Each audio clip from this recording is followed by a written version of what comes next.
ارجعي إلى ربك راضية مرضية. يا أيتها النفس المطمئنة ارجعي إلى ربك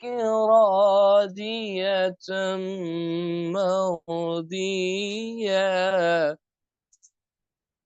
فادخلي في عبادي وادخلي جنتي.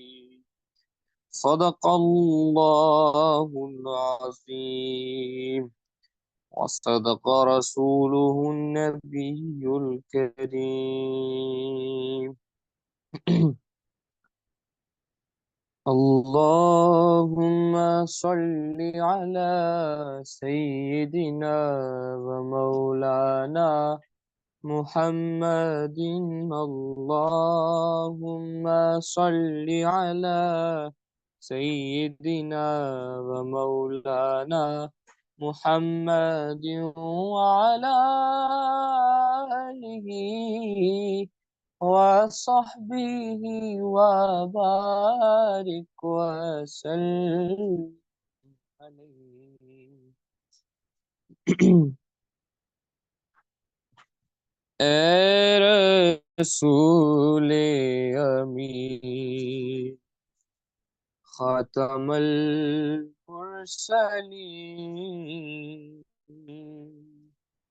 اے رسول امین خاتم المرسلین. تجھ سا کوئی نہیں، تجھ سا کوئی نہیں، ہے عقیدہ یہ اپنا بس کو یقین. تجھ سا کوئی نہیں، تجھ سا کوئی نہیں، اے رسول امین.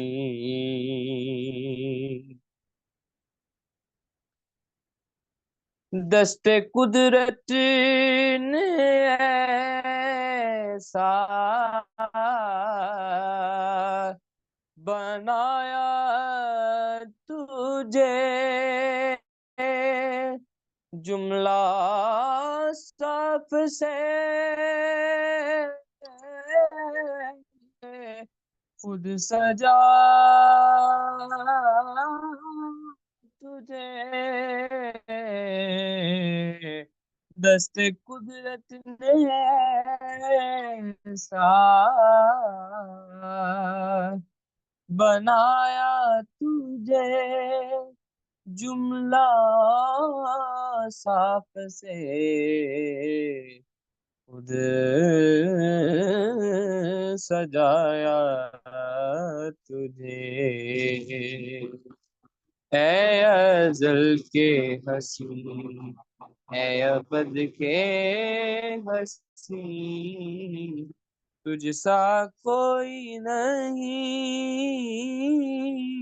تجھ سا کوئی نہیں، اے رسول امین، خاتم المرسلین، تجھ سا کوئی نہیں، تجھ سا کوئی نہیں، اے رسول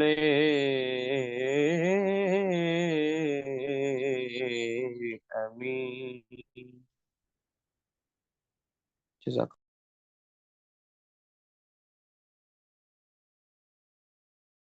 سبحان اللہ ماشاء اللہ صلی اللہ تعالی علیہ وآلہ وسلم۔ بہت شکریہ محمد عبد الصبح صاحب، بہت شکریہ، نوازش۔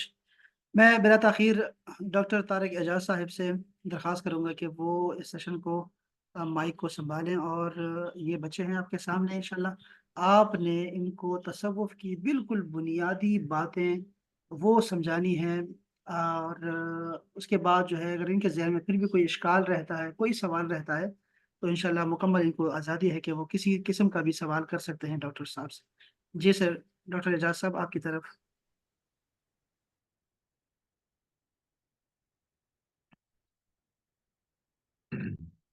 اعوذ باللہ من الشیطان الرجیم، بسم اللہ الرحمن الرحیم،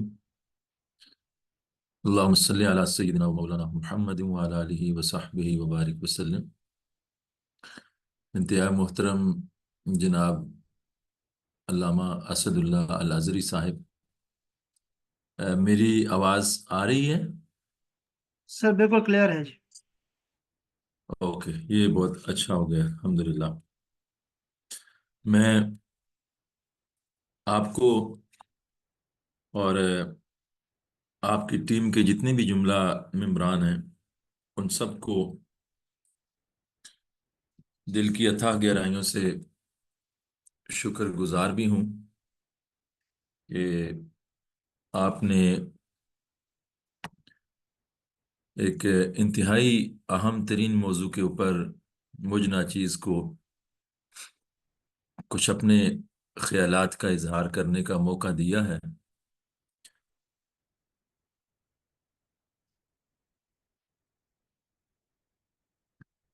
light on the speaker need to be adjusted. اب مجھے آئیڈیا نہیں ہے یہ میسج میرے لیے آیا ہے یا ایکچولی لائٹ اگر بیک گراؤنڈ میں ہے تو وہ تھوڑا سا اس کے ساتھ ہی ہمیں نہیں ٹھیک ہے سر، ایڈجسٹ کرنا۔ ٹھیک ہے سر، کوئی جی اشکال نہیں، اتنا نہیں، اتنا نہیں۔ جی ٹھیک ہے، چلیں کوئی بات نہیں، بس یہ ہے کہ آواز ایٹ لیسٹ کلیئر ہو تو کوئی مسئلہ نہیں، بالکل ساؤنڈ کلیئرٹی ہونی چاہیے بالکل کلیئر ہے سر۔ تاکہ جو مدعا ہے وہ انشاءاللہ تعالیٰ وہ پہنچتا چلا جائے۔ تو چونکہ وقت ہمارے پاس 1 گھنٹے کا ہے انشاءاللہ تعالیٰ، اللہ رب العزت کی توفیق سے جیسے آپ نے شروع میں ارشاد فرمایا کہ کچھ سٹارٹ میں جو ہے وہ میں اپنی کوئی گفتگو کر دیتا ہوں، 20 منٹ 25 منٹ یا آدھا گھنٹہ، جیسے آپ کہیں گے انشاءاللہ، اور اس کے بعد جو ریمیننگ سیشن ہوگا اس کو ہم جو وہ کوشچن آنسر سیشن کے اندر انشاءاللہ ایڈریس کرتے چلے جائیں گے، اور میری طرف سے کوئی لیمیٹیشنز نہیں ہیں کہ 1 گھنٹے تک ہی ہم فکس ہیں. ایون کوشچن آنسر سیشن اس سے آگے بھی جاتا ہے تو کوئی ایسا ایشو نہیں ہوگا ہمارے لیے انشاءاللہ. میں اویلیبل ہوں جب تک کہ ہمارا یہ سیشن ہمارے اسٹوڈنٹس یا جو سامعین ہیں ان کی طرف سے جب تک کوئی نہ کوئی کوشچنز ہوتے رہیں گے تو انشاءاللہ اس کو ہم ضرور ایڈریس کرنے کی کوشش کریں گے.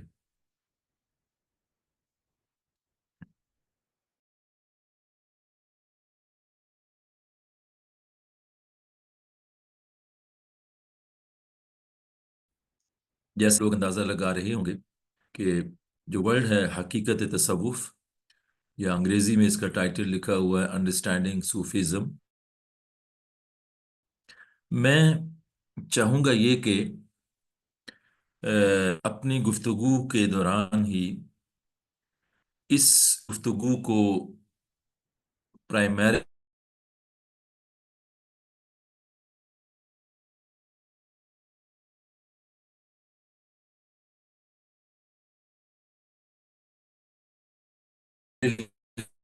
ڈیوائڈ کروں.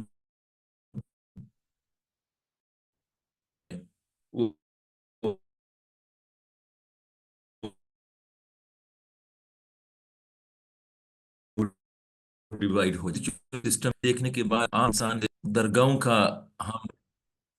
درگاہوں کا لفظ اس کے لیے استعمال ہوتا ہے. تو یہ جتنے الفاظ استعمال ہوتے ہیں، چاہے وہ خانقاہ بولیں، ان کو موناسٹریز ہیں، یا درگاہ بولیں، یا روحانی سسٹم کہیں، یا اس طرح سے، تو اس کا ایک ہمارے سوسائٹی کے اندر اس کا ایک ٹیپیکل کانسیپٹ ہے، اور جس کی بنیاد کے اوپر ہمارا فہم، ہماری انڈرسٹینڈنگ اس حوالے سے کہ یہ ریئل جو تصوف ہے، حقیقت میں روحانیت کا نظام وہ کیا ہے،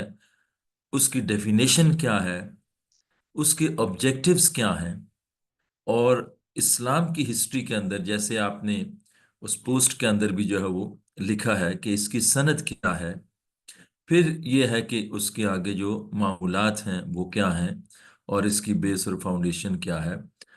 میں اپنے سیکنڈ پارٹ میں ڈسکشن میں اس کی طرف آؤں گا، لیکن پہلے جو ہمارے ہاں مروجہ جو تصورات ہیں تصوف کے حوالے سے، یا روحانیت کے حوالے سے، خانقاہی نظام کے حوالے سے،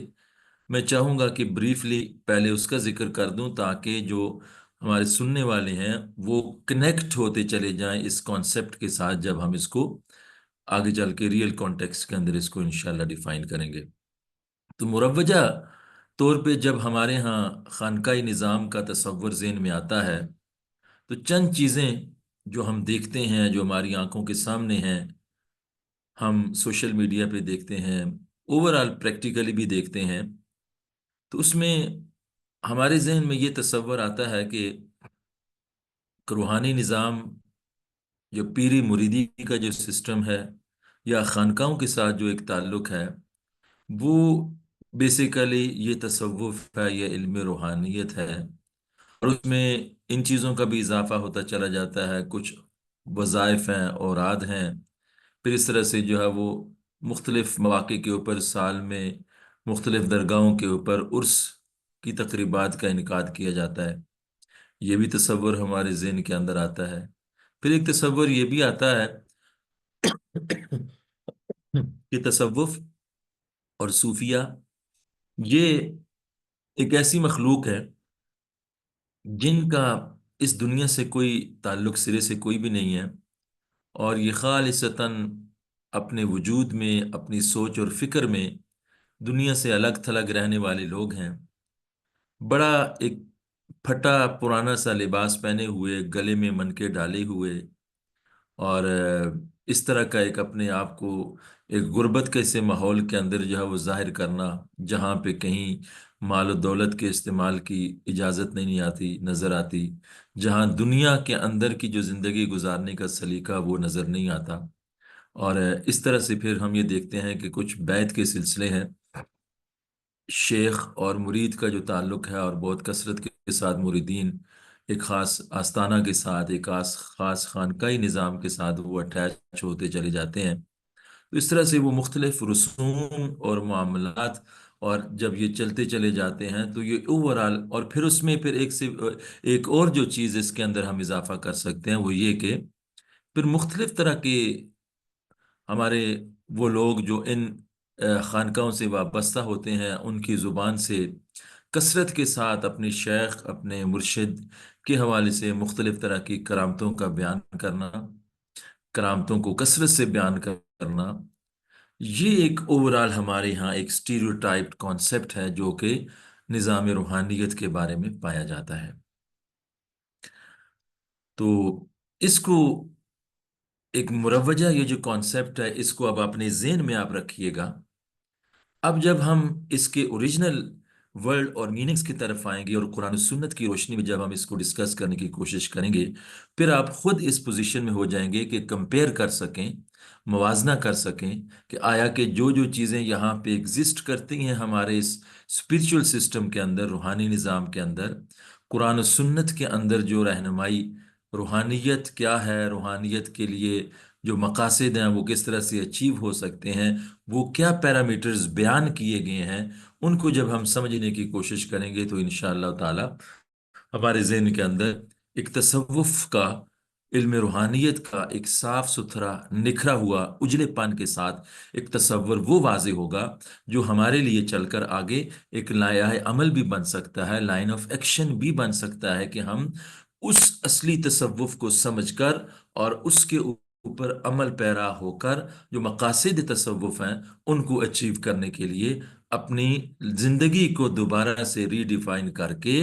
پھر اس لائن کے مسافر بن کر ہم زندگی، دنیا اور آخرت کی زندگی میں بیلنس قائم کرتے ہوئے فی الدنیا حسنہ و فی الاخرۃ حسنہ کے تصور کے ساتھ زندگی بھی اچھی اور آخرت بھی اچھی کے اصولوں کو اپناتے ہوئے ہم اس طرح سے اپنی زندگی میں سفر کو آگے بڑھاتے چلے جا سکتے ہیں۔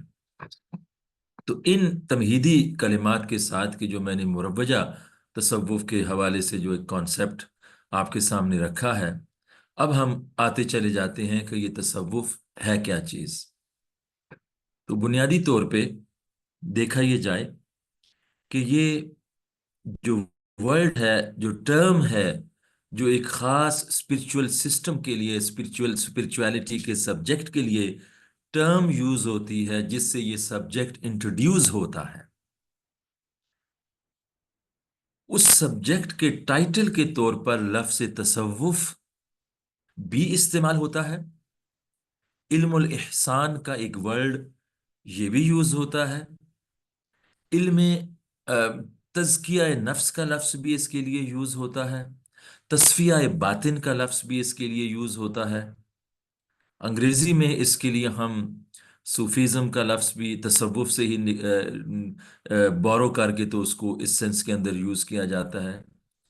مسٹیسزم کا ورڈ بھی، مسٹیسزم مسٹری سے ہے، سریت، پوشیدہ اور راز و نیاز، سیکرٹ سے ہے، یہ ورڈ بھی اس کے لیے یوز ہوتا ہے۔ یہ ہماری مسلم ورلڈ میں بھی یوز ہوتا ہے، اور زیادہ تر وہ اوورال پوری ویسٹ میں اور ہندو اسپرچول فلاسفی کے اندر، کرسچن اسپرچول فلاسفی کے اندر، بدھسٹ نروانا کے کانسیپٹس کے اندر یہ ورڈ جو مسٹیسزم ہے یہ ورڈ بھی یوز ہوتا ہے۔ تو یہ جو ٹرمز ہیں جو مختلف استعمال ہوتی ہیں، انگریزی میں ہوں یا اردو کے اندر ہوں یا بنیادی طور پہ ان کا اوریجن عربک ہے، تو ان ٹرمز کو جب ہم سمجھنے کی کوشش کریں گے کہ ان ٹرمز کو جو یوز کیا گیا ہے تو ان کا معنی اور مفہوم کیا ہے، تو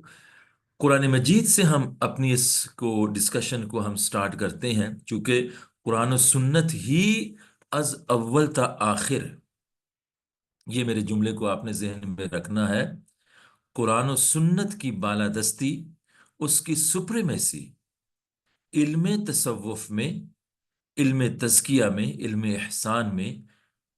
علم الاخلاص کے اندر اس کی باغ دوڑ، اس کی لیڈنگ پوزیشن، جس کی رہنمائی کے اندر ایک صوفی، ایک سالک، ایک اللہ کے راستے میں چلنے والا مسافر وہ اپنا سفر طے کرتا ہے، اس کے لیے بنیادی طور پر رہنمائی جو ہے وہ قرآن و سنت ہی ہوگی۔ اس لیے اس تصور کو ہم قرآن مقدس سے جب ہم سمجھنے کی کوشش کرتے ہیں تو سورہ بقرہ کے اندر بھی اور ایک جگہ اور مقام پہ بھی بعثت نبوی صلی اللہ علیہ وآلہ وسلم کے جو 4 مقاصد اللہ تعالیٰ نے بیان فرمائے ہے کہ اپنے نبی پاک صلی اللہ علیہ وسلم کو اس دنیا میں کیوں بھیجا، اس میں سے ایک مقصد جو ہے وہ آپ کی آمد کا دنیا کے اندر وَيُزَكِّيهِمْ ہے، جہاں سے یہ تزکیہ نفس کا یہ ورڈ، یہ ٹرم جو ہے وہ ڈیرائیو ہوتی ہے کہ وہ آپ صلی اللہ علیہ وسلم کا مقصد، بعثت کا، آمد کا مقصد لوگوں کا تزکیہ کرنا بھی تھا۔ تزکیہ کیا ہے؟ تزکیہ کا مطلب ہوتا ہے پیوریفیکیشن، صفائی کرنا۔ اب سوال یہ پیدا ہوتا ہے کہ وہ گندگی ہے کیا چیز، جس کو پہلے آئیڈینٹیفائی کیا جائے، اس غلاظت کو، اس نجاست کو، اس گندگی کو، تاکہ پہلے پتہ تو چلے وہ گندگی ہے کیا چیز جس کی صفائی اور تزکیہ کے لیے آپ صلی اللہ علیہ وآلہ وسلم اس دنیا میں تشریف لائے ہیں، اور وہ تزکیہ کیوں کروانا ضروری ہے۔ ان چیزوں کو ایڈریس کرنے سے کے لیے پہلی بات تو یہ سمجھ لیجئے عزیز طلباء اور طالبات کہ تزکیہ، صفائی، پیوریفیکیشن، انر پیوریفیکیشن، یہ کیوں ضروری ہے اور کیا چیز ہے انسان کے اندر۔ ہماری جو وجود ہے یہ 2 پارٹس میں ڈیوائیڈڈ ہے، ایک ہماری باڈی ہے، ایک ہماری اس کے اندر ایک انر سیلف ہے، ایک روح ہے۔ باڈی جسم نظر آنے والی چیز ہے، اس کی طہارت اور پاکیزگی کا حکم بھی شریعت مطہرہ نے ہمیں دیا ہے۔ وہ صاف ستھرا لباس پہننے سے لے کر باوضو ہونا، غسل کرنا، ہر جمعہ کو غسل کرنا، پاک صاف رہنا، ناخن کو تراشنا، ایسے ظاہری صفائی کے جتنے احکامات ہیں وہ بدن کی صفائی کے احکامات اللہ تعالیٰ نے ہمیں قرآن مجید کے اندر عطا فرمائے ہیں، سنت نبوی میں عطا فرمائے ہیں۔ اسی طرح سے انسان کا جو باطن ہے اس کی صفائی کا بھی، اب ظاہر کے اوپر جو بدن کے اوپر جو گندگی اور غلاظت لگے گی وہ تو میل کچھ چیل ہے، وہ امپیورٹیز ہیں، ڈیفائلمنٹس ہیں،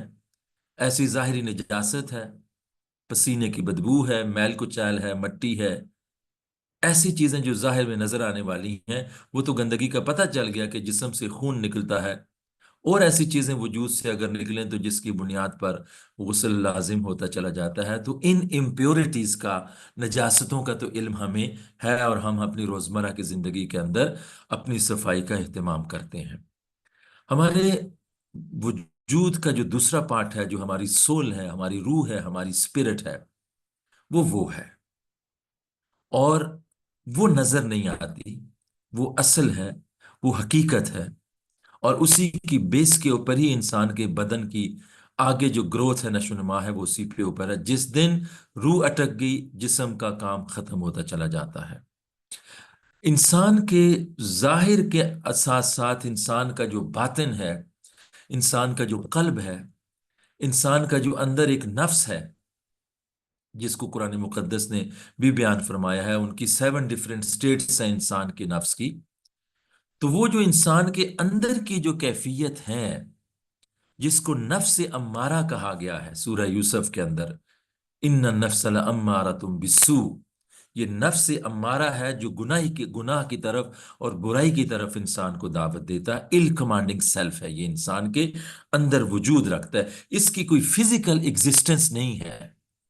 جیسے ہماری باڈی کے اندر ہمارے ہارٹس ہیں، ہارٹ ہے، آگے کڈنیز ہیں، پھر جو ہے وہ سٹمک ہے، جو فزیکلی ایگزسٹ کرتے ہیں، نظر نہیں آتے آنکھ سے، لیکن نظر اندر یہ موجود ہیں، جس کی بنیاد پہ ہماری لائف جو ہے وہ فنکشن کرتی ہے۔ اسی طرح سے انسان کے وجود کے اندر ایک ایسی چیز ہے جس کو نفس سے تعبیر کیا جاتا ہے۔ وہ نفس انسانی وجود کے اندر وہ کوئی فزیکل آرگن نہیں ہے کہ جس کو آئیڈینٹیفائی کیا جا سکے کہ یہ وہ جگہ ہے جس کو جو ہے وہ پاک صاف کرنا ہے۔ یہ ایک انسان کے اندر کی ایک انسٹنکٹ ہے، یہ ایک جبلت ہے،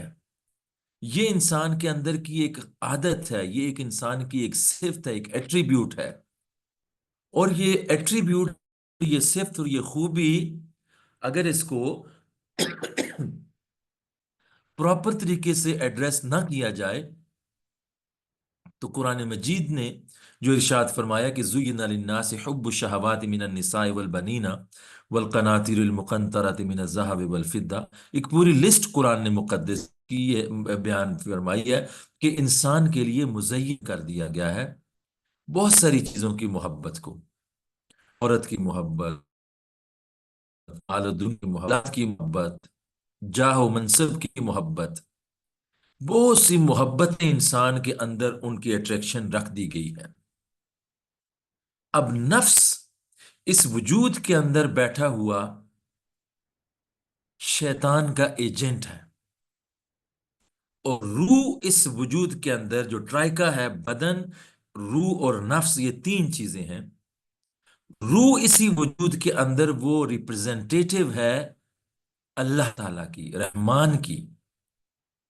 اور اس نفس جو ہے وہ شیطان کا ریپرزینٹیٹیو ہے۔ اس پورے وجود کے اندر کی جو کنگڈم ہے، یہاں پہ روح یہ کوشش کرتی ہے کہ اس پر یہ جو قلب ہے ہمارا، جس کو آپ صلی اللہ علیہ وسلم نے فرمایا الا ان فی الجسد مضغۃ، کہ انسان کے جسم کے اندر سمجھانے کی خاطر فرمایا کہ ایک ایسا لوتھڑا ہے، اگر وہ صحیح ہو گیا اذا صلحت صلح الجسد کلہ واذا فسدت فسد الجسد کلہ الا وہی القلب۔ پھر آپ صلی اللہ علیہ وسلم نے فرمایا وہ انسان کا قلب ہے، وہ دل ہے، اگر وہ درست ہو گیا تو انسان نیک اعمال جو ہے وہ پورے کے پورے وجود سے سر انجام دیں گے۔ اگر وہ گناہ کا تارک عمل پیرا ہو رہا ہے تو سارا فساد پھر آگے سارے وجود سے، سارے اعضاء سے، جسم سے، آنکھ سے، کان سے، ناک سے، ہاتھوں سے، پاؤں سے گناہ ہی گناہ سرزد ہوتے چلے جائیں گے۔ پھر آپ نے فرمایا یہ قلب ہے، دل ہے۔ تو دل انسانی وجود کے اندر ایک ہیڈ کوارٹر کی سی حیثیت رکھتا ہے،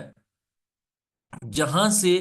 پورے وجود کے اوپر جو احکامات کی جو آپریشن اور اس کے فنکشنز کرنے کے سارے احکامات وہ وہاں سے صادر ہوتے ہیں۔ تو روح کی بھی پوری کوشش یہ ہوتی ہے کہ اس قلب کے اوپر ڈومیننس، غلبہ مجھے ملے، تاکہ احکام خداوندی کی امپلیمنٹیشن ہو جائے۔ اور جو نفس ہے انسان کے وجود کے اندر، وہ شیطان کا ایجنٹ ہے، وہ شیطان اپنے طور پہ اس کے اندر چیزیں انسپائر کرتا ہے، اس کو وسپرنگ کرتا ہے، وسوسے ڈال کر، شیطانی خیالات اور اس طرح کی چیزیں ڈال کر وہ نفس کو سٹرینتھن کرنے کی کوشش کرتا ہے، تاکہ جو ہے وہ اس قلب کے اوپر نفس کا کنٹرول غالب آ جائے، اور جہاں سے پھر جو ہے وہ نفس امارہ کے تھرو گناہوں کی دعوت اور پورے وجود کو گناہوں کا مرکب بنایا چلتا چلا جائے۔ تو یہ ایک کشمکش ہے اس ہیڈ کوارٹر کے اندر جو ہے وہ، تو جس شخص کی روح غالب ہوتی چلی جاتی ہے، تو وہ روح کا غالب ہونا بیسیکلی نفس کو اس کے ساتھ الائن کرتی ہے، روح اپنے ساتھ۔ روح کا مقصد قطعاً یہ چیز نہیں ہے کہ ٹوٹلی نفس کو کل کر دیا جائے۔ وہ نفس جو سر دست اپنی ابتدائی حیت اور سٹرکچر کے اندر وہ شیطان کا ریپرزنٹیٹیو ہے، وہی نفس اگر روح کی صحبت کے ساتھ ساتھ اس کی سپرویژن میں آگے بڑھتا چلا جائے، تو یہ نفس کی 7 جو سٹیٹس ہیں انسان کی ہیومن باڈی کے اندر، وہ نفس امارہ سے نکل کر پھر آگے نفس لوامہ سیکنڈ سٹیٹ آتی ہے اس کی، وہ امپروو کرتا ہے اپنی کیفیات کو، اس کے اوپر شیطانی اثر کم ہوتا چلا جاتا ہے۔ پھر اس کے بعد تھرڈ سٹیج آتی ہے جس کو نفس ملہمہ کہا جاتا ہے، پھر اسی نفس کے اوپر جو ہے وہ نیکی کے خیالات اترنے لگتے ہیں۔ پھر اس کے اگلی سٹیج کے اوپر جب نفس جاتا ہے، وہ نفس راضیہ ہے، نفس مردیہ ہے، پھر نفس کاملہ ہے، جو 7 سٹیٹس جو ہے اس کی آتی ہے، اور یہ وہ نفس کی سٹیٹ ہے جس میں اللہ تعالیٰ ایسے نفس سے اتنا وہ خوش ہوتا ہے کہ وہ خود ارشاد یہ فرماتا ہے یا ایتھا النفس المطمئنہ ارجعی الی ربک راضیۃ مرضیہ، نفس مطمئنہ اب اپنے رب کی طرف لوٹا، تو اپنے رب سے راضی ہے اور تیرا رب تجھ سے راضی ہے۔ تو وہ نفس کی وہ کیفیت جو روح کی سرپرستی کے اندر اس نے اپنی اسپرچل گروتھ کی ہے، وہ اس قدر سٹرینتھن ہوتا چلا جاتا ہے جوں جو وہ اپنی سٹیٹ کو امپروو کرتا چلا جاتا ہے، اپنی سٹیٹ آف اسپرچویلٹی کو انہینس کرتا چلا جاتا ہے۔ روح کی صحبت اور اس کی سنگت اور فرینڈشپ کے اندر جتنا زیادہ نفس جو ہے وہ اس کی گائیڈ لائن کے مطابق چلتا چلا جاتا ہے، پھر ایک وقت وہ آتا ہے کہ جب خدا بندے سے خود پوچھے بتا تیری رضا کیا ہے، پھر نفس کی یہ کیفیات جو ہے وہ ہوتی چلی جاتی ہیں۔ یہ جو ساری ڈیزائن ہے کہ نفس اور روح کی جنگ کے اندر شیطان اور دنیا دونوں مل کر نفس کو جو ہے وہ ڈیفرنٹ ٹیمپٹیشنز دیتے ہیں.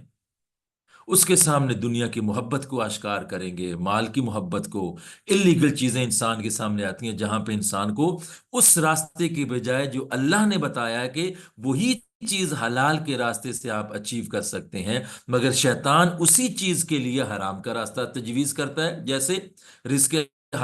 روزی کمانا حلال کا راستہ بھی ہے، حرام کا بھی ہے. اگر یہ نفس شیطان کے غلبے کے اندر آ گیا تو یہ راستہ وہ چوز کرے گا جو حرام کا راستہ ہے رزق کمانے کا. اگر یہ روح کی صحبت کے اندر آ گیا یہ وہ راستہ چوز کرے گا جو کہ حلال طریقہ ہے. اسی طرح سے جو ہے وہ شادی کا معاملہ ہے. بہت سارے لوگ دنیا کے اندر جو اس گناہ بدکاری کا ارتکاب کرتے ہیں، اور شریعت نے جو راستہ بتایا وہ بھی وہی ہے جو شادی کا مقصد ہے انسان کا. بہت سے مقصد سے ایک مقصد اس کو پورا کر سکتے، لیکن شیطان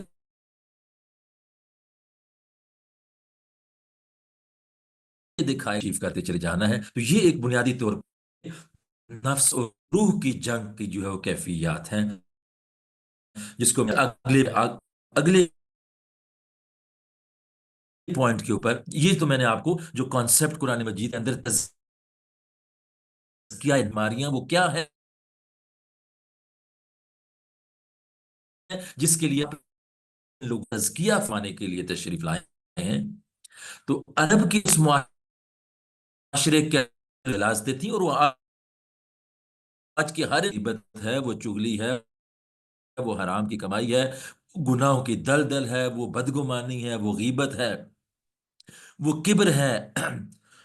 ریاکاری ہے، دکھلاوا ہے. یہ ساری کی ساری اندرونی طور پہ ایسی غلاظتیں ہیں، ایسی نجاستیں ہیں جن سے پیوریفیکیشن کے پروسیس کو تزکیہ نفس کا کہا گیا ہے، جس کے لیے آپ صلی اللہ علیہ وسلم کو فرمایا گیا کہ آپ میرے حبیب دنیا میں جانے کا ایک مقصد لوگوں کے دلوں سے حسد کو نکالنا، کینے کو نکالنا، بغض کو نکالنا، دشمنیوں کو نکالنا، رقابتوں کو نکال کر، ساری ان روحانی نجاستوں کو نکال کر ان کے دل کے اندر ایک دوسرے سے محبت کو ڈالنا، ادب کو ڈالنا، اظہار اور قربانی کو ڈالنا، اور ایک دوسرے کی محبت کو ایک دوسرے کے قریب کرتے چلے جانا. جب یہ چیزیں پازیٹیو ویلیوز جب انکلکیٹ ہوتی جائیں گی اور انسان ظاہر سے باطن تک کلیتاً سراپا ادب ہوتا چلا جائے گا، تو یہ جب اس کے اندر ایسی پازیٹیو ایٹریبیوٹس ہوتی چلی جائیں گی، اب وہ سالک اللہ کا رتبہ اس کو ملتا چلا جائے گا. اب وہ اللہ رب العزت کی جانب اپنا ایک روحانی سفر اس کی قربت اور اس کی معرفت کی طرف چلتا چلا جائے گا. تو گویا تزکیہ نفس کے پروسیس سے جو سٹیج اور جو عمل آگے جو اس کی زندگی کا مقصد اور مدعا جو سٹارٹ ہوگا، وہ سفر جو ہے وہ اس کی بنیاد ان طرح کی تمام روحانی جو آفات اور بلیات ہیں ان سے وہ چھٹکارا پالے گا، اور کوشش کرتا رہے گا ہم وقت کے نفس کے اوپر آنے والی ایسی تمام کی تمام ڈسٹ کو جو ہے وہ ہم وقت اس کو نکال کر ان کو ایسے پیوریفائی کرتا رہے، اللہ کے ذکر سے، اللہ کے حبیب کے ذکر سے، درود و سلام سے، استغفار سے، قرآن کی تلاوت سے، سجدوں کی لذات سے، غور اور فکر سے، مخلوق خدا کی خدمت سے، اثار اور قربانی سے، ایسے تمام نیکی کے وہ چیزوں کو اپنے وہ لایا عمل میں لا کر اپنے نفس کو جو ہے وہ ان غلاظتوں سے پاک کر ان کو ایسی خصوصیات کے ساتھ وہ متصف کرتا چلا جائے گا جہاں حضور نے فرمایا تخلقوا باخلاق اللہ، کہ انسان اپنے اخلاق کو، ایک صوفی صحیح معنوں میں وہ ہوگا جو اس کا اخلاق، جس کا کردار، جس کا ظاہر اور باطن اتنا صاف اور ستھرا اور اجلا ہوتا چلا جائے گا کہ اس کے دل کے اندر کسی فرد بشر کے لیے ایک لمحے کے لیے بھی کوئی نفرت نام کی وہ چیز اس کی زندگی میں نہیں ہوتی. وہ سراپا ادب ہوتا ہے اللہ کی جانب، اللہ کے رسول کی جانب، قرآن کی جانب، کتاب کی جانب، لوگوں کے ساتھ کا ادب حسن معاملہ پر قائم ہوتا چلا جائے گا. اس کی پوری زندگی جو ہے وہ ادب پر قائم ہوتی چلی جائے گی. یہ جو میں نے آپ کے ساتھ ذکر کیا ہے کہ ایک تصوف اور روحانیت اور روحانی تزکیہ نفس کا جو پروسیس ہے، اس کا پورے کا پورا یہ ظاہر سے لے کر باطن تک سراسر ادب ہی ادب ہے. اس کے لیے میں چاہوں گا کہ یہ کوٹ کروں طبقات صوفیہ، امام ابو عبد الرحمن السلمی، جن کی چوتھی صدی ہجری کے یہ بہت عظیم الشان محدث بھی ہیں، مفسر بھی ہیں، اور تصوف کے اندر بھی انہوں نے بہت سا کام کیا ہے. ان کی یہ کتاب طبقات صوفیہ، اس کے اندر جو انہوں نے جو ہے وہ نقل کیا ہے ایک قول، امام ابو حفص نیشاپوری کا ایک قول جو ہے وہ نقل کیا ہے، جس میں تصوف کی تعریف انہوں نے کی ہے. وہ سنیے گا: التصوف کلہ ادب لکل وقت ادب ولکل مقام ادب فمن لازم الادب الاوقات بلغ مبلغ الرجال ومن ضيع الآداب فهو بعيد من حيث يظن القرب ومردود من حيث يرجو القبول. یہ سارے کی ساری تصوف کی جو تعریف انہوں نے کی ہے کہ تصوف سارے کا سالہ از الف تا با یا، الف سے یا تک وہ سارے کا سارا وہ ادب ہے. اور اس کے آگے جملہ، تو جو انسان جتنا زیادہ اپنے آپ کو آداب کے ساتھ متصف کرے گا، وہ مردان حق کے مرتبہ تک جو ہے وہ پہنچتا چلا جائے گا. ایک تو تعریف جو انہوں نے تصوف کی روحانیت کی یہ کی ہے کہ اس کا سارے کا سارا معاملہ اور دار و مدار وہ ادب پر جو ہے وہ مبنی ہوتی ہے اس کی زندگی. اور دوسرا تعریف جو ہے وہ حضرت جنید بغدادی کے قول کے حوالے سے امام سلمی نے جو بیان فرمایا ہے وہ یہ ہے کہ التصوف هو صفت صفاء المعاملۃ مع اللہ تعالی واصلہ التعزف عن الدنیا. کہ تصوف کس چیز کا نام ہے، روحانیت کس چیز کا نام ہے، تزکیہ نفس آیا کہ یہ کوئی رسوم کا نام ہے، یا اس کے اندر کی جو اسپرٹ ہے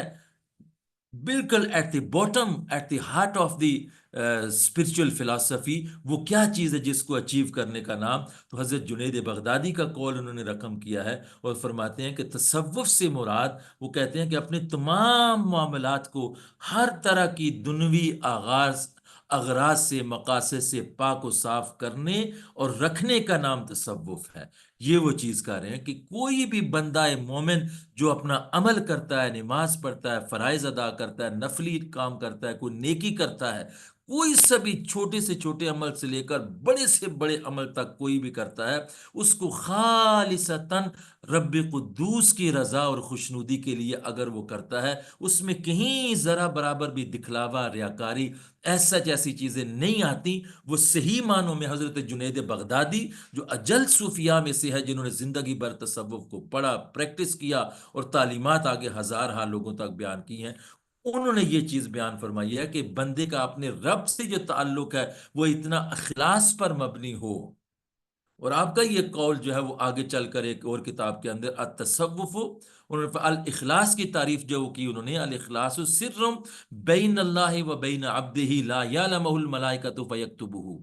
کہ تصوف اور روحانیت اور اخلاص اللہ اور اس کے بندے کے درمیان میں ایسا راز ہے جس کو کوئی فرشتہ بھی نہیں جان سکتا کہ اس کو وہ لکھ سکے، نہ شیطان جان سکتا ہے کہ اس کے ذریعے اس کے نفس کے اندر وسوسے ڈال کر جو ہے وہ اس کو گدلا کر دے. اس اخلاص کو صرف اس کا رب مالک جانتا ہے، یا وہ بندہ جس نے اپنے رب کے لیے اخلاص قائم کیا ہے وہ جانتا ہے. اور اس کی بنیاد حدیث بخاری کی انما الاعمال بالنیات، اس چیز کے اوپر جو ہے وہ سارے کا سارا رکھا گیا ہے. پھر تیسری تعریف جو امام ابو الحسین النوری سے کے حوالے سے جو تصوف کی تعریف انہوں نے بیان فرمائی ہے، اس کو ذرا سنیے گا، یہاں سے مزید کلیئرٹی ہو جائے گی کہ ہماری سوسائٹی کے اندر علم روحانیت اور سوسائٹی کے اندر جو مختلف رسوم اور رواج جو ہے وہ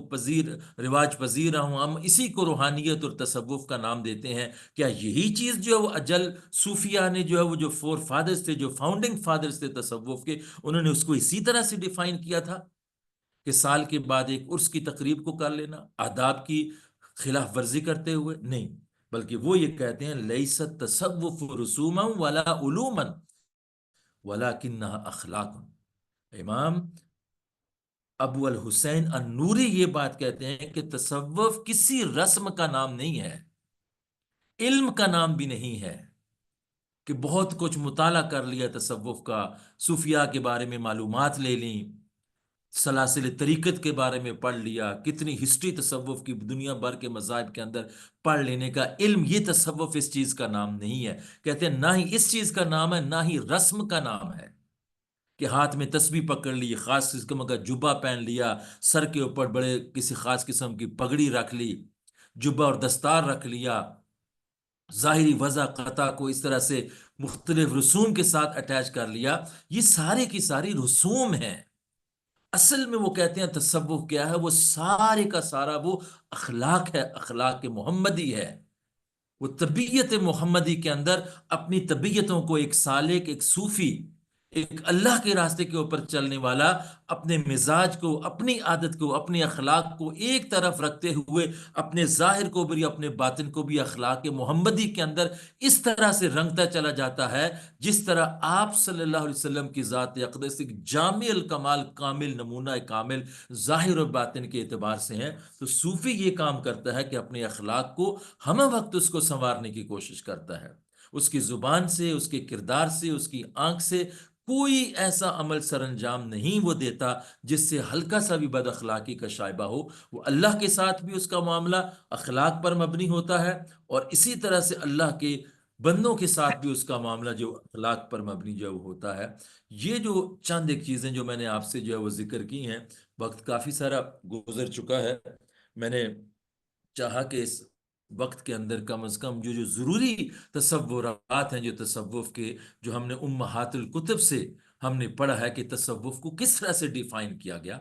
اور کیسے انہوں نے سمجھا، اور پریکٹس کرنے کے بعد اندر کی جو سیلف پیوریفیکیشن ہے کہ ان چیزوں کو، رذائل اخلاق کو، اس کو نکال کر اخلاق حسنہ کو اپنی زندگی کے اندر لے کر آنا، لوگوں کے لیے اللہ کے ساتھ جب معاملہ ہو ایک صوفی کا، تو بیچ میں سے مخلوق خدا کو ایک سائڈ پہ کر دینا، یعنی جو کچھ بھی عمل اللہ کے لیے کیا جا رہا ہے اس میں کہیں دکھلاوا کہ کوئی اچھا کام آپ کر رہے ہیں لوگوں کی ستائش کے لیے نہ ہو، کسی کے اچھے الفاظ سننے کے لیے نہ ہو کہ ظاہری طور پر وہ عمل ہو لیکن پیچھے مقصد جو ہے وہ لوگوں کی بلے بلے اور ان کی اپریسیشن ہو، تو یہ چیز جو ہے وہ اللہ اور بندے کے درمیان کے تعلق میں جب مخلوق بالکل نکل جائے گی اور ڈائریکٹ بندہ اللہ کی ذات اور محبت کے اندر جو ہے وہ گم ہوتا چلا جائے گا، اور دوسرا اس بندے کا جو مخلوق خدا کے ساتھ جو تعلق ہے، اللہ کے ساتھ تعلق میں مخلوق سائڈ پہ ہو جائے، اور مخلوق خدا کے ساتھ اس کے تعلق میں اس کا نفس ایک سائڈ پہ ہو جائے، یہ سارے کا سارا تصوف کا خلاصہ اور اس کا پورا کنکلوژن ہے جو 1400 سال سے صوفیاء کرام اسی کی پریکٹس اور ترویج کرتے چلے آئے ہیں، اور انہی بنیادوں پر امت کے، اپنے سامعین کے، اپنے مریدین کے، متوسین کے اخلاق کو جو ہے وہ کردار کو سنوارنے کی صحیح اصلی روح تصوف کی جو ہے وہ اس کے مطابق ڈھالنے کی کوشش کرتے رہے۔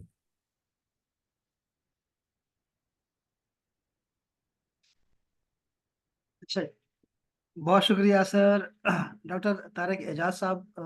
نے بہت خوبصورت طریقے سے ہمیں بریف کیا تصوف اور اس کے ماخذ اور اس کی حقیقت کے حوالے سے، اسپیشلی جو انہوں نے قرآن اور حدیث، اور پھر جو مشائخ ہیں صوفیاء کے بھی جو اساتذہ ہیں ان کے اقوال سے انہوں نے جو ہے تصوف کی حقیقت ہمیں بتائی۔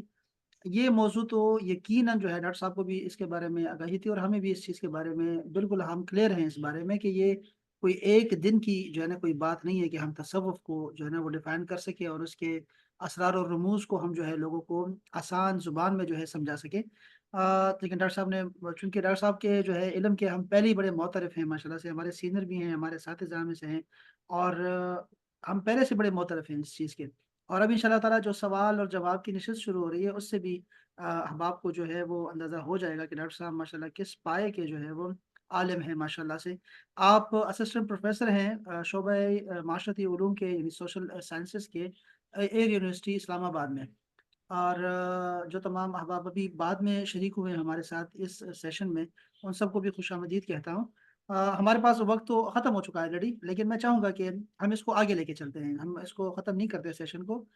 میں اگلے سیشن کو جو ہے اس کو کینسل کر دیتا ہوں، لیکن ہم اس کو جو ہے آگے لے کے چلتے ہیں چونکہ یہ سوالات بہت اہم ہیں۔ تو پہلا سوال جو ہے وہ تنزانیہ سے ہماری آمنہ راشد کا ہے۔ آمنہ آپ بھی موجود ہیں، آپ سوال اپنا کر سکتی ہیں پلیز۔ جی سر، بہت شکریہ۔ السلام علیکم سر، میرا وعلیکم سوال یہ السلام۔ ہے کہ کیا صوفیزم میں کسی شیخ کو فالو کرنا ضروری ہے، اور ہم جیسا جو بالکل ایک نیا اسٹوڈنٹ ہے اسلام کا، اس کے لیے آپ کی کیا گائیڈنس ہے کہ ہم کس طریقے سے اس چیز کو انشور کریں کہ ہم شرک سے بچ سکیں، کیونکہ آپ کو پتہ ہے آج کل لوگوں کو آئیڈینٹیفائی کرنا جو ہے وہ ذرا مشکل ہے۔ شکریہ۔ جی بالکل آپ نے درست فرمایا. ایک تو آپ نے یہ پوچھا کہ کیا کسی شیخ کو فالو کرنا ضروری ہے، اور دوسری چیز اس کے ساتھ جو آپ نے پوائنٹ کیا کہ اس میں شرک کا شائبہ آ جاتا ہے، تو اس سے ہمیں کس طرح سے بچنا چاہیے. پہلی گزارش تو یہ ہے کہ دیکھیں، یہ دنیا میں کوئی سا بھی علم ہو، یہ پاسبل نہیں ہے کہ وہ استاذ کے بغیر کوئی طالب علم کسی بھی علم کی پرفیکشن، اس کی ان ڈیپتھ انڈرسٹینڈنگ، اور اس کے اندر ایک اپنی اتھارٹی سوری اس کے اندر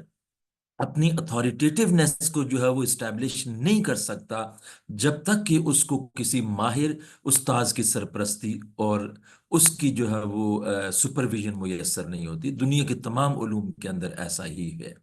میڈیکل کے سبجیکٹس، دنیا کے ہر سبجیکٹ کے اوپر لٹریچر دیکھیں، بے بہا اویلیبل ہے. اگر آپ میڈیکل کے دیکھ لیں، پروفیشن دیکھ لیں، تو کتنی ہزارہ کتب ہیں. لیکن میں یہ چاہوں کہ ان کتابوں کو ڈائریکٹ پڑھ کر میں اپنے لیے دعا تجویز کر لوں یا لوگوں کے لیے بھی کر لوں،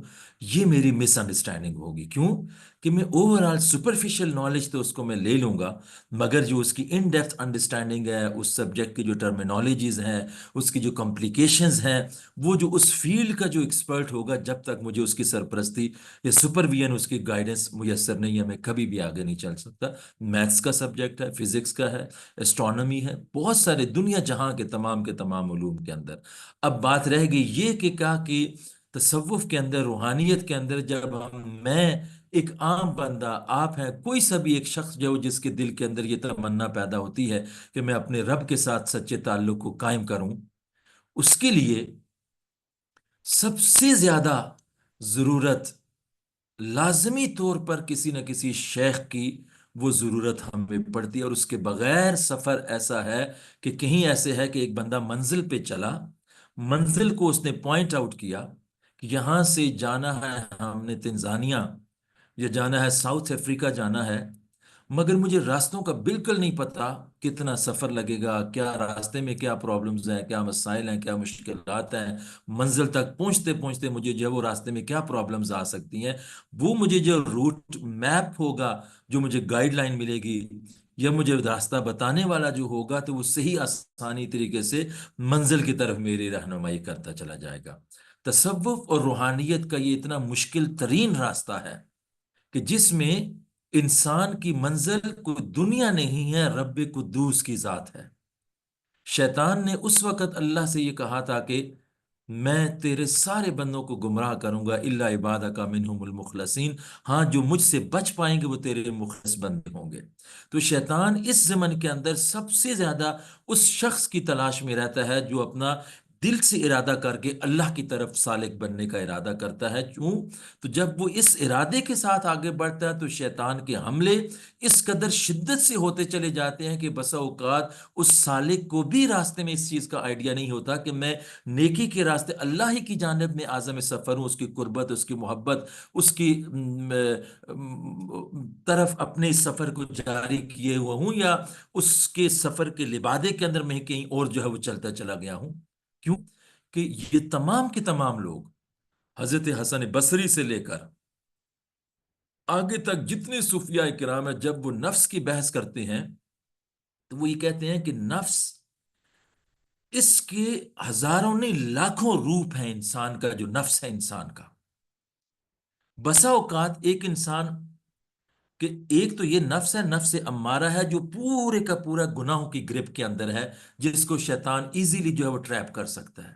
مگر جب انسان امپروو کرتا چلا جاتا ہے، اس دلدل سے نکل کر نیکی کے راستے کے اوپر نفس کے اندر غلبہ کم ہوتا چلا جاتا ہے، اللہ کی طرف رجحان بڑھتا چلا جاتا ہے، نیکی کی طرف، تقوی کی طرف، عبادت کی طرف، قرآن کی تلاوت، ذکر اذکار، صلاۃ تہجد، اوابین، ایسے جب رغبت بڑھتی چلی جاتی ہے، انسان یہ سمجھنے لگتا ہے کہ اب میں اللہ کے بہت قریب. اب یہاں سے شیطان کا وار اور شکل میں جو ہے وہ ظاہر ہوتا ہے. ایک کتاب ہے مکتوبات صدی، اور بڑی اچھی کتاب ہے. اس کے اندر جو صاحب کتاب ہے انہوں نے یہ واقعہ یہ لکھا، کسی ایک اللہ والے کا لکھا، کہ اس کے دل کے اندر 30 سال اس نے صبح و شام دن رات اللہ کی عبادت کی، اور 30 سال کے بعد دل کے اندر یہ خیال آیا، یار تم کتنے بڑے بندے ہو کہ تم نے ایک ناغہ بھی نہیں کیا، 30 سال اللہ کی عبادت کرتے رہے، تو یقیناً تمہیں اللہ کی قربت یا معیت یا اس کی سنگت نصیب ہو گئی ہوگی۔ تو کشف کے اندر انہوں نے یہ لکھا ہے کہ ان کو ایک فرشتے کا نظارہ کرایا گیا، اور انہوں نے اس سے پوچھا کہ وہ حالت سجدہ میں تھا یا رکوع میں تھا فرشتہ، کب سے آپ ایسے ہو؟ انہوں نے کہا جب سے میں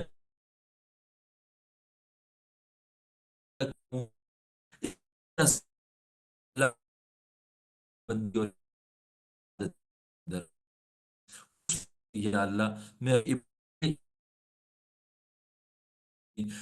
کہنے اتنے روپ ہیں کہ انسان کو نیکی کا انسان کر رہا ہوتا ہے، لیکن بالآخر وہ نیکی کے راستے سے وہ ہٹتا چلا جاتا ہے، بڑی بریک اٹیکس ہوتے ہیں۔ حضرت سیدنا شیخ عبد القادر جیلانی کے بارے میں آتا ہے، جو صوفیاء کے سرخیل ہیں، تو ان کو کہیں آواز جو ہے وہ آ گئی، شیطان نے جو اوپر سے آواز دی، کسی روپ میں وہ آیا، اس نے کہا عبد القادر آپ نے ہماری اتنی عبادت کی ہے کہ ہم آپ سے خوش ہو گئے اور ہم نے آپ پہ عبادت معاف کر دی ہے، نمازیں آپ چونکہ صوفیاء کے سرخیل تھے، ساری باریکیوں سے، شیطان کے حملوں سے، نفس کے چال و چنگت سے جو آگاہ تھے، آپ نے لا حول ولا قوت الا باللہ العلی العظیم پڑھا۔ کہتے ہیں شیطان سامنے آ کر اس نے کہا کہ عبد القادر میں نے اپنے اس وار سے بڑے بڑے اللہ والوں کو اوپر جاتی ہوئی منزلوں سے پیچھے دھکیلا ہے، لیکن آپ کو آپ کے علم نے بچا لیا ہے۔ پھر آپ نے لا حول پڑھا، کہا نہیں ظالم، میرے علم نے نہیں، میرے رب نے مجھے بچایا ہے۔ یعنی صوفی کی نظر ہمیشہ ہمہ وقت ہر طرح کی وہ روحانی ترقی کرتے کرتے بھی اللہ کی جانب جو رہتی ہے، اور جو شیخ ہے جو اس کا سالک راستے میں جو چلتا چلا جا رہا ہوتا ہے، کہیں راستے میں چلتے چلتے ٹیڑھ پن آ جائے، سستی آ جائے، کہیں نفس کے حملے ہوتے چلے جائیں، تو اس دور کے اندر جب وہ کامل شیخ جو آلریڈی یہ منازل طے کر چکا ہوتا ہے، وہاں پہ اس کی رہنمائی کرتے کرتے اس کو بالآخر جو ہے وہ اللہ رب العزت کی رضا اور خوشنودی اور معرفت الہی کے سفر کی طرف جو ہے وہ گامزن کرتا چلا جاتا ہے۔ رہ گئی یہ بات کہ یہ شرک کیسے اس میں ہو جائے گا۔ دیکھیں شریعت، صوفی تصوف، صوفیاء کرام، اگر کوئی صوفی جو سوڈو صوفی کا لبادہ اڑے ہوئے ہوتے ہیں کہ جو تصوف کے نام پہ، روحانیت کے نام پہ، اللہ والوں کے نام کے اوپر جو اندر سے وہ بھیڑیے ہوتے ہیں، وہ لوگوں کو اپنی ذات کے قریب کرتے ہیں، ان کے پیسے بٹورتے ہیں، ان سے اپنے مفادات اٹھاتے ہیں، ان کو کبھی بھی تاریخ کے اندر صوفیاء کی لسٹ کے اندر کبھی شامل نہیں کیا گیا۔ ایسے جھوٹے مکار ہر فیلڈ کے اندر ہوتے ہیں۔ حدیث مبارکہ جب مرتب ہو رہی تھی تو اس وقت حدیث کے اندر بھی جو وہ من گھڑت احادیث ڈالنے والے ایسے لوگ پیدا ہو گئے تھے، جو حدیث رسول اپنی طرف سے جملے کہہ کے اس کو حدیث لٹریچر کے اندر ڈال دیتے تھے، مگر جو ماہرین تھے انہوں نے اس کو سیگریگیٹ کر کے اقسام حدیث کے اندر کر کے صاف اور پاک کو جو وہ من گھڑت اور موضوعات روایات کو اس سے الگ کرتا چلا گیا۔ اسی طرح سے تصوف اور روحانیت کے اندر جہاں پہ اس طرح کی شخصیات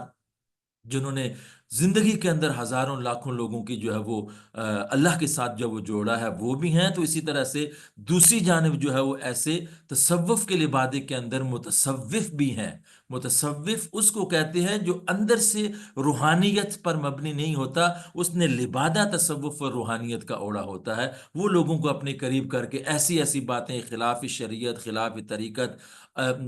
عبادت کو چھوڑ دیجئے، بندگی کو چھوڑ دیجئے، ایسے چیزوں کی طرف لے کر چلتے چلے جاتے ہیں۔ جب کسی کو یہ معلوم ہو جائے کہ یہ ایسے ہیں، چونکہ تصوف اول تا آخر قرآن و سنت کے راستے پر چلتے ہوئے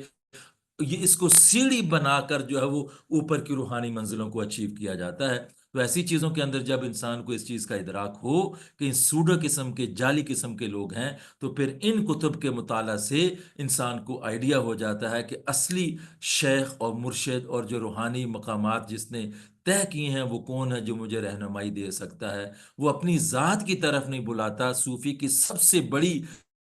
پہچان وہ یہ ہوتی ہے کہ وہ کبھی بھی اپنی ستائش نہیں چاہے گا، اپنی مجلس میں آنے والوں کو بھی وہ اللہ کے ساتھ جوڑے گا۔ وہ کہے گا میں کچھ بھی نہیں ہوں، جو کچھ ہے اللہ کی ذات ہے، مجھے بھی جو اللہ عطا کیا اللہ نے کیا ہے، میں کچھ بھی نہیں کر سکتا، میں ایک عاجز حقیر سا انسان ہوں۔ وہ جب لوگ اس کے قریب ہوتے ہیں تو اپنی نگیشن کرتا چلا جاتا ہے اور لوگوں کو اللہ کی ذات کے ساتھ کنیکٹ کرتا چلا جاتا ہے۔